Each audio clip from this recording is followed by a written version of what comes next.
Hello everyone. स्वागत है आप सबका learning with Gautam YouTube channel में। तो आज के इस वीडियो में हम करने वाले हैं क्लास 12th इकोनॉमिक्स के most important subjective question answer को, जो कि आपके आने वाले एग्जाम के लिए काफी ज्यादा इंपॉर्टेंट प्रश्न रहने वाला है। तो आप लोग वीडियो को अच्छे से ध्यानपूर्वक और लास्ट तक जरूर देखिएगा। तो चलिए शुरू कर लेते हैं फर्स्ट क्वेश्चन से। और पहला क्वेश्चन है, जीएसटी क्या है? जीएसटी यानी वस्तु एवं सेवा कर। वस्तु और सेवा कर यानी कि इस पर जो टैक्स लगता है उसी को जीएसटी कहते हैं। और ये वर्ड आप लोग कई बार सुन ही चुके होंगे, ऐसा कोई नहीं होगा जो जीएसटी वर्ड सुना नहीं होगा। जीएसटी जो होता है ये वस्तु और सेवा कर होता है, वस्तु और सेवा पर टैक्स लगाया जाता है, वही होता है जीएसटी। यह एकीकृत अप्रत्यक्ष कर है जो कि भारत में वस्तु और सेवाओं की बिक्री पर लगाया जाता है। भारत में जितनी भी वस्तुएं बिकती हैं सभी वस्तुओं पर कुछ न कुछ टैक्स लगाया जाता है जीएसटी के रूप में, और इसी का नाम होता है जीएसटी टैक्स।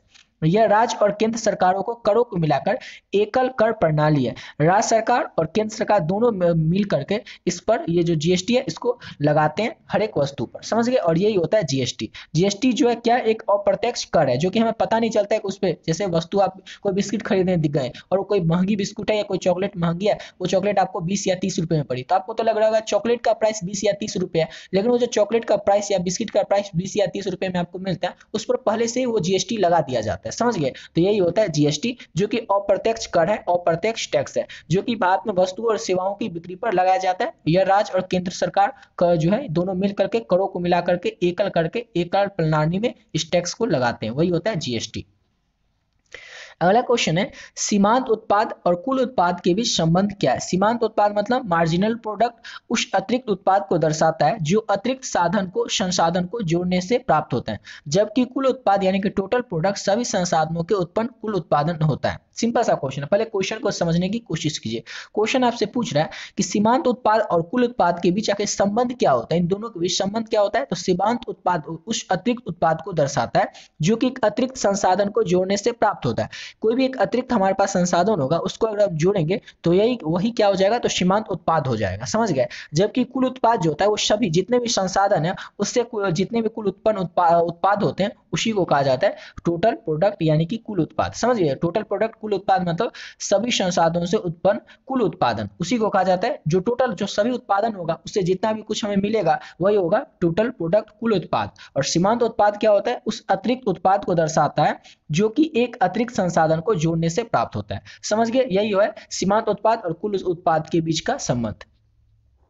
अगला क्वेश्चन है, बैंकों में एनपीए बढ़ने के कौन कौन से कारण है? तो बैंकों में एनपीए के बढ़ने का कारण होता है, पहला तो खराब ऋण का प्रबंधन, दूसरा होता है उच्च ब्याज दर, तीसरा है उधारकर्ताओं का वित्तीय अस्थिरता, और आबादी और मंदी और औद्योगिक संकट। तो ये सब क्या है, बैंकों में एनपीए के बढ़ने के कारण है। याद रखिएगा, इसमें से अगर 3 कारण भी आपको याद रहा तो 2 नंबर में इतना ही लिखेंगे तो फिर भी आपका काम चल जाएगा।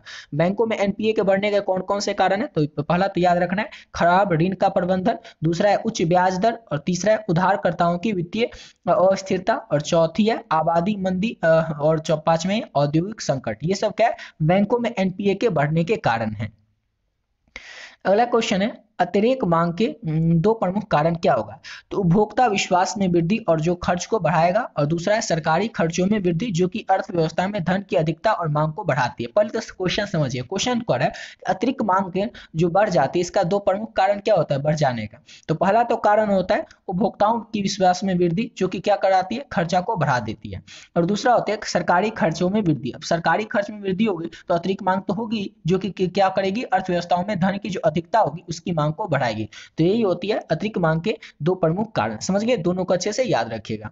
और अगला क्वेश्चन की ओर बढ़ने से पहले आपको बताना चाहेंगे कि अगर अभी तक आप लोग इकोनॉमिक्स का जो मोस्ट इंपॉर्टेंट गेस क्वेश्चन का पीडीएफ है वो नहीं लिए तो आप लोग कैसे ले सकते हैं। ऑलरेडी बहुत सारे बच्चे जो इस पीडीएफ को ले चुके हैं और अपने एग्जाम की तैयारी अच्छे तरीके से कर रहे हैं। अगर अभी तक आप लोग नहीं लिए तो आपको जल्दी से बता दें कि आपको इस तरह को किस तरह से लेना है। इसमें पहले तो समझ लीजिए क्या क्या मिलेगा। तो इकोनॉमिक्स के जितने भी आपके चैप्टर हैं, हर एक चैप्टर के जो भी इंपॉर्टेंट ऑब्जेक्टिव क्वेश्चन है चैप्टर 1 से लेकर के लास्ट तक में सारा क्वेश्चन आपको ऑब्जेक्टिव क्वेश्चन पहले तो आपको पहले पीडीएफ में मिल जाएगा, और दूसरा पीडीएफ में आपको मिलेगा जितने भी सब्जेक्टिव क्वेश्चन है इकोनॉमिक्स में हर एक चैप्टर का इंपॉर्टेंट, चाहे वो लघु उत्तरीय हो या दीर्घ उत्तरीय हो, सारा का सारा प्रश्न आपको दूसरा पीडीएफ में मिल जाएगा।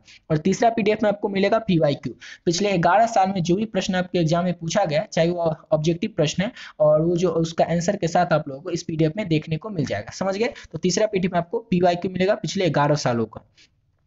और इतना सब कुछ जो आपको मिल रहा है इसका प्राइस रखें केवल और केवल 20 रुपीज। इतना कम इसीलिए है ताकि हर एक स्टूडेंट, हर एक बच्चे जो इस पीडीएफ को ले सकेंगे और अपने एग्जाम की तैयारी अच्छे तरीके से कर सकेंगे। इसको पे कैसे करना और लेना कैसे, तो ये नंबर है 7903820891। इस नंबर पर आपको क्या करना है, फोन पे, गूगल पे, पेटीएम किसी भी माध्यम से आप लोगों को केवल और केवल 20 रुपये पे कर देना। और जैसे आप पे कीजिएगा इसका स्क्रीनशॉट ले करके इसी नंबर से जो व्हाट्सएप है उस व्हाट्सएप पे आपको क्या करना है, स्क्रीनशॉट भेज देना है। और आपको बस एक छोटा सा मैसेज कर देना इकोनॉमिक्स, जिससे ये पता चल जाए कि आपको इकोनॉमिक्स का पीडीएफ चाहिए। जैसे आप पे करेंगे, स्क्रीनशॉट भेजेंगे, आपको तुरंत पीडीएफ मिल जाएगा और इस पीडीएफ को लेकर के अच्छे तरीके से अपने एग्जाम की तैयारी आप लोग कर सकते हैं। आपके एग्जाम में जो भी प्रश्न आएंगे उसका अधिकतर प्रश्न आप लोग को इसी पीडीएफ से देखने को मिल जाएगा, क्योंकि आपके एग्जाम में जो भी प्रश्न आएंगे ना वो बुक से आएंगे, क्लास 12 इकोनॉमिक्स के बुक से आएंगे और बुक के किसी चैप्टर से आएंगे। और यहाँ पर आप देख रहे हैं कि हर एक चैप्टर का जो भी इंपॉर्टेंट ऑब्जेक्टिव है या सब्जेक्टिव है सारा का सारा इस पीडीएफ में ऐड कर दिया गया है। तो अगर इसको कर लेते हैं तो आपसे अधिकतर प्रश्न एग्जाम में बन ही जाएंगे, यहीं से इस पीडीएफ से देखने को मिल जाएगा, आपसे एक भी प्रश्न छूटने वाला नहीं है। तो जो भी बच्चे अभी तक इस पीडीएफ को नहीं लिए उसको ले सकते हैं और अच्छे तरीके से अपने एग्जाम की तैयारी कर सकते हैं। समझ गए? चलिए बात है अपने अगले क्वेश्चन पे। अगला क्वेश्चन है, बैंक किसी व्यक्ति को किस प्रक्रिया के द्वारा ऋण देता है। बैंक में जब हम जाते हैं और बैंक में हम ऋण लेते हैं यानी कि लोन लेते हैं, तो बैंक हमें किस प्रक्रिया के तहत वो ऋण देता है, लोन देता है। तो बैंक किसी व्यक्ति को ऋण देने की प्रक्रिया में आवेदन की समीक्षा, क्रेडिट इतिहास की जांच करता है, यानी कि आपका इतिहास कैसा रहा है, आप बैंक से अगर लोन पहले ले चुके हैं, या फिर आपका क्रेडिट स्कोर जो होता है वो किस तरह का होता है, ये सब जांच करता है। फिर आपका आय प्रमाण पत्र देखता है, यानी कि आपका आमदनी देखता है कि आपकी आमदनी कितनी है, आपकी सुरक्षा की क्या क्या दे रहे हैं, सुरक्षा की जरूरत यानी कि सुरक्षा के तौर पर आप जो लोन ले रहे हैं, लोन के एवज में आप बैंक को क्या दे रहे हैं, सुरक्षा के तौर पर, गारंटी के तौर पर, और ब्याज दर देखता है बैंक। उसके बाद जो है वो ऋण स्वीकृत करता है यानी कि ऋण देता है। तो इन सभी प्रक्रिया के द्वारा ही बैंक आप किसी भी व्यक्ति को ऋण देता है, किसी भी व्यक्ति को लोन देता है। समझ गए? बैंक किसी व्यक्ति को किस प्रकार से कि किस प्रक्रिया के द्वारा ऋण देता है, इन सभी प्रक्रिया के द्वारा बैंक जो है किसी व्यक्ति को ऋण देता है।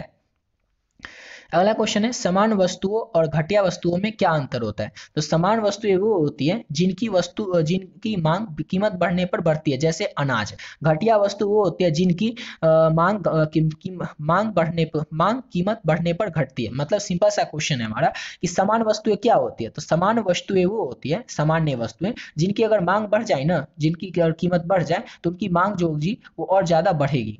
जिनकी मांग यानी कि जिनकी मांग कीमत बढ़ने पर बढ़ती है, जिनकी जैसे मांग बढ़ जाएगी फिर उसकी कीमत उतनी ही रहेगी। यानी कि मान लीजिए कोई अनाज है, गेहूं है, गेहूं की अगर आज 2000 का क्विंटल और 2500 हो जाएगा, फिर भी मांग तो उतनी ही रहेगी, यानी कि उतने ही लोग खाने वाले होंगे। लेकिन जैसे कि अनाज एग्जाम्पल में, और घटिया वस्तुएं वे होंगी जैसे कि उसकी अगर मांग बढ़ भी जाएगी ना, फिर उसकी जो जो अगर उसका जो प्राइस होगा वो बढ़ भी जाएगा घटिया वस्तु का, फिर उसकी जो मांग होगी वो घटी जाएगी या फिर उतनी ही रहेगी, जैसे कि सस्ता सामान। ये होता है समान वस्तु और घटिया वस्तु में अंतर। अगला क्वेश्चन है, अर्थव्यवस्था में कौन कौन सी केंद्रीय समस्याएं हैं। अर्थव्यवस्था की कौन कौन सी केंद्रीय समस्या है। तो पहला तो है क्या और कितनी मात्रा में उत्पादन किया जाए, दूसरा है उत्पादन किसके लिए किया जाए, और तीसरा है उत्पादन कैसे किया जाए। ये समस्या संसाधनों की सीमितता से उत्पन्न होती है, यानी कि कोई अगर हमारा संसाधन जो होते हैं हमारे पास सीमित होती है तो उन सभी से ये जो समस्याएं हैं वो अर्थव्यवस्था में उत्पन्न हो जाती है। तो यही है अर्थव्यवस्था की केंद्रीय समस्या कि क्या और कितनी उत्पादन मात्रा किया जाए, उत्पादन किसके लिए किया जाए और उत्पादन कैसे किया जाए। ये सभी समस्याएं उत्पन्न तभी होती है जब जो संसाधन होते हैं वो सीमित होते हैं। अगला क्वेश्चन है हमारा, राजकोषीय घाटा से क्या अभिप्राय है। राजकोषीय घाटा उस स्थिति को दर्शाता है जब सरकार का कुल व्यय उसकी कुल आय से अधिक होता है। यह स्थिति सरकारी ऋण लेने और वित्तीय स्थिरता को प्रभावित करता है। सिंपल सा क्वेश्चन है, राजकोषीय घाटा क्या अभिप्राय है, यानी कि इसका मतलब क्या होता है। इस राजकोषीय घाटा जो होता है, राजकोषीय घाटा ये किसे कहते हैं। तो राजकोषीय घाटा उस स्थिति को दर्शाता है जब किसी सरकार का कुल व्यय उसकी जो कुल आय है ना, यानी सरकार का जो कुल खर्च है और उसकी जो कुल आय है यानी कि कुल आमदनी है उससे अधिक हो जाता है। यानी कि सिंपल सा है, राजकोषीय घाटा यानी कि हमारा जो राजकोष है उसमें कमी आ जाएगी, घटा आ जाएगी। इस क्यों आएगी, क्योंकि राजकोष में जितना आमदनी होगा उससे ज्यादा उसका खर्चा होगा, जितना उसका सरकार का कुल व्यय होगा उससे उस कुल आय से अधिक होगा। समझ गए? यानी कि जितनी आमदनी होगी उससे ज्यादा तो खर्चा ही होगा, तो वही होता है राजकोषीय घाटा। और यह जो स्थिति है ये सरकार ऋण लेने और वित्तीय स्थिरता को प्रभावित करता है। इससे क्या हो जाता है, जो सरकार होती है और ऋण लेने लगती है, लोन लेने लगती है, और इससे क्या हो जाता है, वित्तीय स्थिरता हो सकती है, उसको प्रभावित कर सकता है राजकोषीय घाटा। जिसमें सिंपल सा एक लाइन में याद रखना है, जितनी आमदनी होगी ना उससे ज्यादा खर्चा होगा। वही होता है राजकोषीय घाटा। आशा करता हूँ आप लोग को अच्छे से समझ में आ ही गया होगा। इसी के साथ वीडियो पे कंप्लीट करते हैं, और जब भी अभी तक जो भी बच्चे उस पीडीएफ को नहीं लिए, जो आपको ऊपर बताएं, उस पीडीएफ को आप लोग ले सकते हैं। उसका प्राइस केवल और केवल 20 रुपीज है, तो सभी बच्चे इसको ले ही सकते हैं। और इसका जितना भी क्वेश्चन इसमें दिया हुआ है, चाहे ऑब्जेक्टिव हो या सब्जेक्टिव, अगर इस सबको अच्छे से कर लेते हैं तो आपसे एग्जाम में अधिकतर प्रश्न इसी में से देखने को आपको मिल जाएगा। अधिकतर प्रश्न आपसे बन ही जाएंगे एग्जाम में, अगर इसमें जो प्रश्न दिया हुआ उसको अगर आप लोग अच्छे से कर लेते हैं तो। इस नंबर पे आपको 20 रुपीज पे करना है, और इसी नंबर से जो व्हाट्सएप है, उस व्हाट्सएप पे आपको स्क्रीनशॉट भेज देना है, आपको जो पीडीएफ है तुरंत मिल जाएगा। समझ गए? तो आप लोग इस तरह से पीडीएफ को ले सकते हैं और अपने एग्जाम की तैयारी और भी बेहतरीन ढंग से कर सकते हैं। तो मिलते हैं नेक्स्ट वीडियो में नए वीडियो के साथ।